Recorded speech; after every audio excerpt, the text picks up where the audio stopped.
So today we're going to use Taylor expansion to solve for a value of cosine some distance away from an initial condition. And this initial condition we're going to say is the origin. So we know cosine at this point.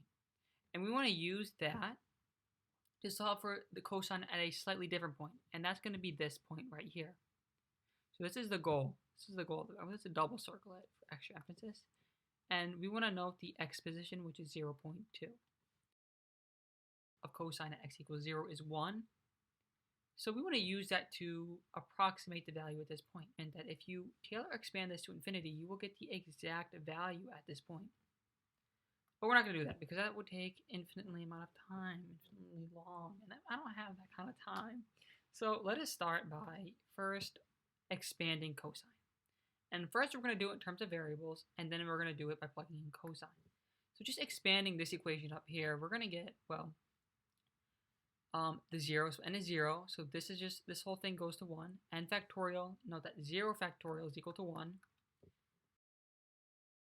dn, well, it's 0, so you can get the 0 derivative, so we're going to get f at x naught plus, now we're going to plug in 1, well, we're going to get del x to the first over 1 factorial, and now we're going to get the first derivative.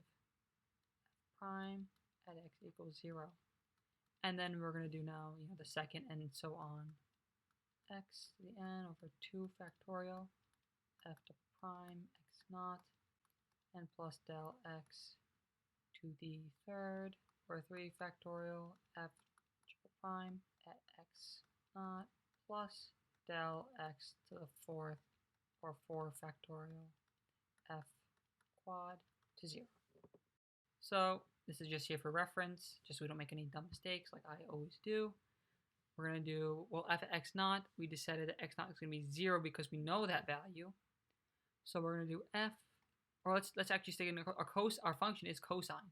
So we're going to do cosine of 0 plus del x. Well, with this off, what is del x? Well, del x is going to be the distance from the point known to this point. So we're going to take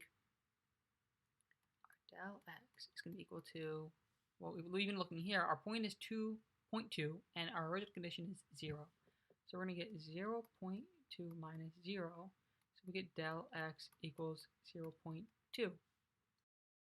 We're going to do f prime at 0 plus squared over 2 f double prime at 0 plus del x cubed over 3 factorial, which is 3 times 2 times 1, which is 6, f triple prime at x naught plus del x to the fourth, 4 times 3 times 2 is 24. So we see that cosine of 0 is 1. From here, we're going to get the derivative of our function. And the derivative of our function is negative sine. Negative sine of 0 plus del x squared over 2 times the derivative of our derivative. And our derivative was negative sine, so our derivative is going to be negative cosine. And then we're going to do plus del x cubed over 6 times the third derivative, so it's going to be the derivative of this term, which is going to be sine of 0. And then we're going to do so a fourth again, the derivative of sine is cosine. So del x to the fourth over 24 times cosine of 0. So we see all these terms with sine in them go to 0. So we're going to move this down. We're going to get 1. This, goes to 0 as we said earlier. Then we're going to get this term. Now this term is equal to negative 1. So we're going to just times negative 1 by this. And we're going to get negative del x squared over 2. This term, as we said earlier, goes to 0. And then we're going to add, well, this is just 1, and del x to the fourth. So we're adding. And we see that this second derivative is negative, which means it's concave down. So right now, we see that next term will be subtracting some amount, right? Something that's called a. So we're going to get an over approximation right now. And let us now do 1 minus 0.2.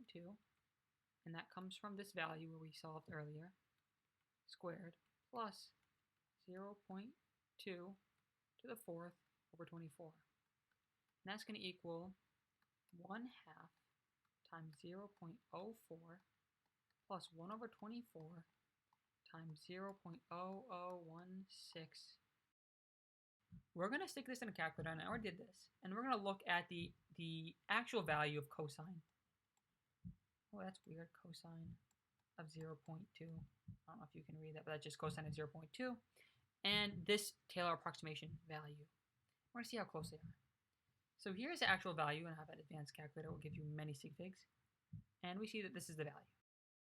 And we get that it's 0.98006657781. And we see our Taylor approximate value is 0.980066666. Okay, many 66.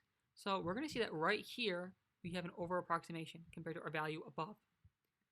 And that is because, as I said earlier, is that if we expanded one more time, right, to our next term that was non-zero, we would have found a negative term subtracting from our Taylor expansion.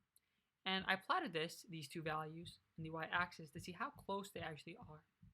And right now it's hard to tell a difference, but if we keep zooming in,